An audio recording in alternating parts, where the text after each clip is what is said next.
Ringo just had to be in the video. Wake up. Well, he's on the intro. Alright, so got our coffee made. I got the pug. The Ringo mug. Pug mug. And Pug this mug. old Merry Christmas mug. Espresso. It's thick. How we got to be in an RV. We went to California back in about almost a year ago, and we were going to get an apartment. Along the way, while we were there, we were camping at Benelli Bluffs in Pomona, and we really loved it there. We were tent camping, and they had so many RVs, and we were just like, oh man, we could do this. This is pretty cool. People who live here. Yeah, so we originally went down there to get an apartment to California. We wanted to travel.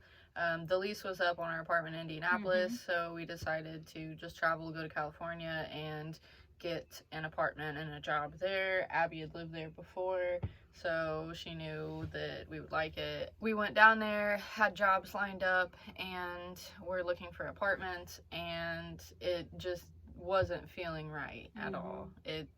We were trying and trying, but it just wasn't working out, and I don't know, something just felt wrong about it. So we were running a little low on cash. We've been staying in hotels, trying to figure it out. So we decided to camp. So we found a nice campground. Before we left, we purchased some camping gear. One of the things was this really big tent, which I'll do a review on. It's been a great tent. It's a pop-up, but it's huge. And we noticed there were all of these RVers there, and that they were living there full time is what it appeared. They had workshops, they were outside working, mailboxes, sheds, yeah, the cool setups for their dogs, gardens, porches. Like, hey, why don't we do this, you know? Yeah, wow, you know. We had been to an RV show when we lived in Indianapolis and had thought about it because we do love traveling and camping, and it didn't seem like something that we could do at that moment. So we just kind of put it off, but we continued to travel as much as we could, camp as much as we could. So fast forward to October 2019 in California. And we just went that day and it was just crazy. We had a great experience.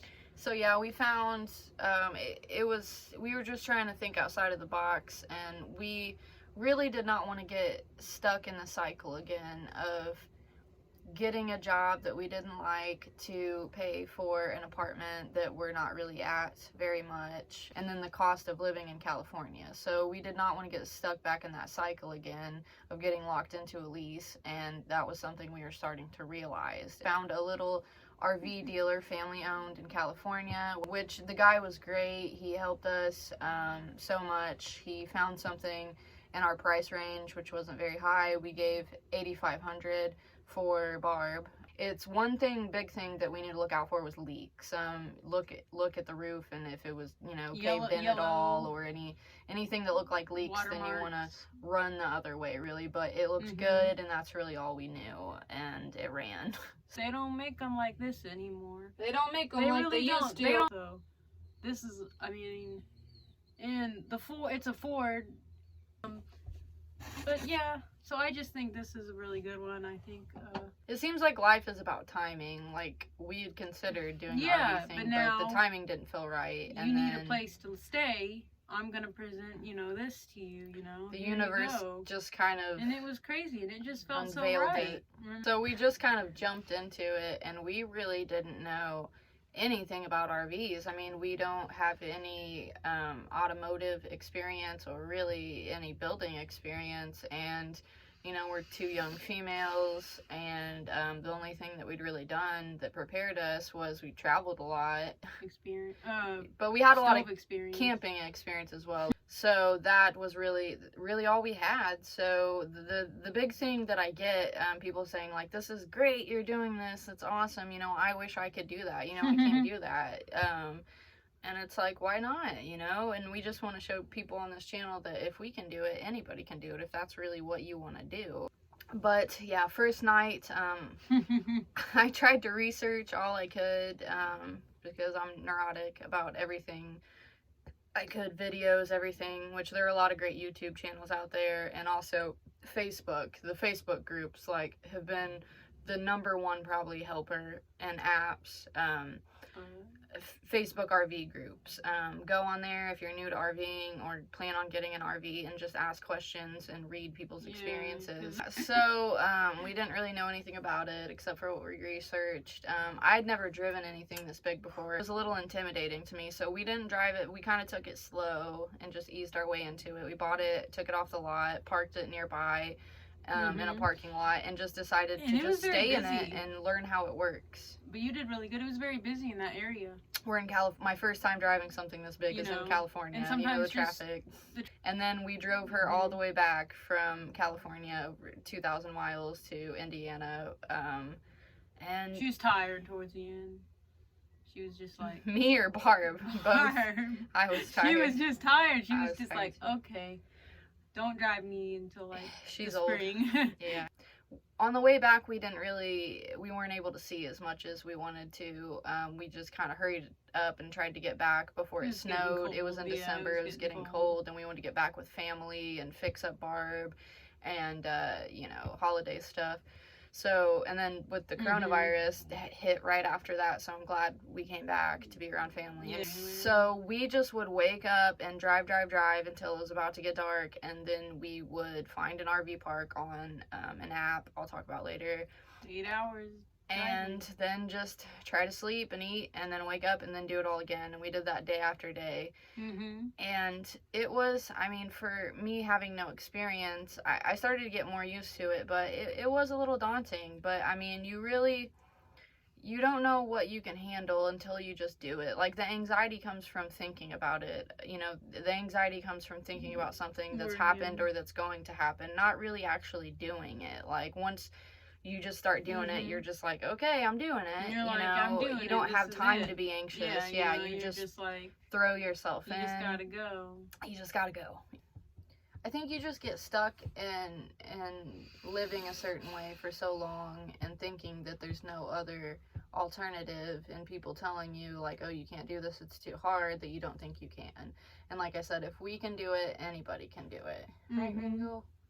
Even Ringo, and he's an old man. Yeah, he loves it. It's great for animals. Ringo loves it, and that's a question people ask a lot too. Should I travel with my dog or my animals? Your dog will love it. They love it. He does, and any other animal I've seen, they just love it. That's their nature, traveling and being outside, and he loves it. We just kind of dove into it, and learned as we went.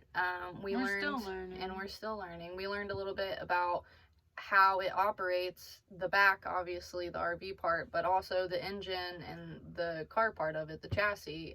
When it broke down a few times, we started to get a grasp at how all of this works. It's really been a learning experience, and we love to learn, and it just really makes you feel good.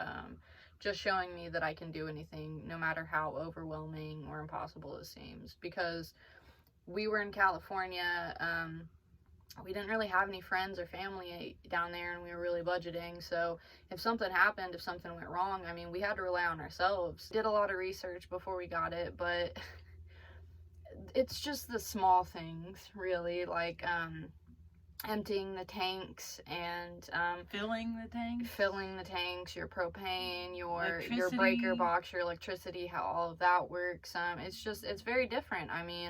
But we like it, and we like a challenge, and we like learning about it because it's helped us. I think it'll help us. I know it'll help us building in here and understanding how this works. The plumbing on a small scale, the electric, when we go to build our own tiny house. So yeah, we love the tiny house movement, and less is more, and that's a big thing too.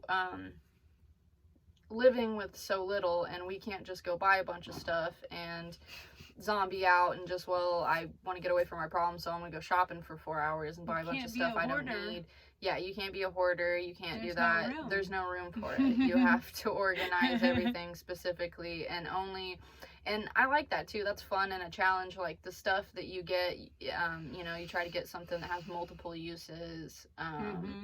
which is, it's, you know, more creative, and we're both creative people, so I think we both enjoy the creativity of that. It's like, so yeah, I mean, we encourage anybody to look into this and say that you can do it for sure, and we're going to try to show you exactly how to do it and how we've made it work with an older RV, and just show you the good and the bad along the way. And then also some cool stuff too, like some unique travel spots, or just some outdoor skills, cooking skills, just anything like that. So we hope that you like it, and please like and subscribe. Would much appreciate it, and hopefully we can inspire you. Hopefully we can inspire you in some way, especially Ringo. I hope I can inspire you to be like me, be like Ringo. I know there's a lot going on right now, and like I mentioned in my Facebook post, you know, now's a great time to be more self-reliant, and just, you know, we're trying to do this so that we work less for things, and the work that we are doing we enjoy more, and we're investing in ourselves. We're living very cheaply. We're doing a work camp job, which is something cool to look into if you're an RVer. So that's what we are doing now. We are work camping back in Indiana. With the virus going around, things are still closed down, so it's just people that live here or seasonal campers, no overnight. The facilities are all closed down, so we haven't been really working yet. Yeah, I mean, it's so we don't pay rent, you know, we just work a few hours, and we also get paid here on top of that, including our free campsite and access to the facilities, 25% off of the store stuff, all of that, access to the beach. It's a squirrel. It's a squirrel. Oh, it's a squirrel. I just saw the squirrel cross. There's no one here, like we said. There's literally like one empty. Yeah, he's old barking person in the golf cart is the only person here.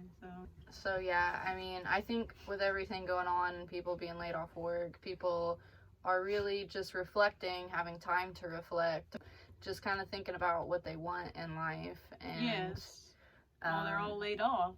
Yeah, and maybe what's essential, you know, as well as we're realizing what jobs are essential when they're paid a really low wage, but also what's essential in our own lives, you know, wanting to spend more time with family and slow down and enjoy things instead of just consume things and destroy the planet, you know.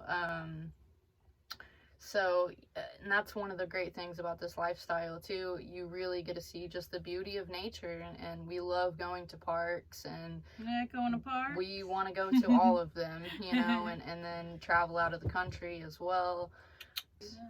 You know, this lifestyle, I mean, we don't have a lot, but we have been way happier, and we have more time to invest in ourselves, to work on our art. We're both artists and musicians. We have more time to sit down and be inspired, trying to do things yourself instead of just go out and buy something, trying to build it yourself, or, you know, something of that, and use what you have to make it work and challenge yourself in that way. And it's very rewarding. It's tough. It's really difficult. I'm sure you saw our first video where I was washing my hair with boiled water in the sink because our water heater's out and the shower's closed down here at the moment. So, I mean, yeah, that's, you know, making coffee takes a lot longer. We had to repair our sink, so we were going out to get water instead of using our sinks. It's more difficult, but it's more rewarding too, you know? Yeah, it's fun. Instead of sitting on Facebook for 2 hours or, you know, just watching Netflix for 2 hours, like, I feel like the time's better spent making a fire, you know? Oh, for sure. Doing something, for sure, that, you know, just makes you feel good, working with your hands and your head. We've both been sober for a while now. We've both had our problems with different disorders and drug addiction, and traveling and getting Barb, and like I said, just overcoming these obstacles has helped us so much, and helped me so much. You don't realize it when it's happening. You know what I mean? You don't realize it's helping you when it's happening. Yeah, I mean, you're just changing slowly. Just keeping busy, you know, and not getting stuck, feeling sorry for myself, or or focusing on the wrong things and just delving into it and getting that self-confidence from accomplishing something. It's really been good for our mental health. Yeah, it really has. About that, but that really gave us something to look forward to. Yeah, something to look forward to as well. A dream, having a dream, you know, I think is important. It just felt so good. There would be long nights because we wanted to paint. We've enjoyed until it. 1 in the morning. Yeah. And do the floor and draw up different designs. There's always something to do. It's always evolving. We do plan on buying land in the future, possibly in Missouri or Kentucky, because we want to buy unrestricted land and build a off-grid cabin, tiny cabin most likely. With solar. And we're working our way towards getting solar panels and working on our art, and really that's just what we're striving to do. And if it's something that you're interested in, you know, maybe you can get some ideas, or maybe it can inspire you to realize that's something that you want to do and you didn't even know that you had any interest in, or just to take a look at what you're doing and what makes you happy and the possibilities out there. So yeah, thanks for coming along on this crazy journey with us. We will try to do regular videos, and if there's anything that you would like us to make a video about, or anything you'd like us to cover, any questions, Ringo is open for anything. If you have any questions for him, Ringo he can't deal with that. He can't even today. But yeah, we love all of you guys, and we hope you're staying safe. And thank you so much for watching. So yeah, we're very excited, and I hope you're excited as well. Yes.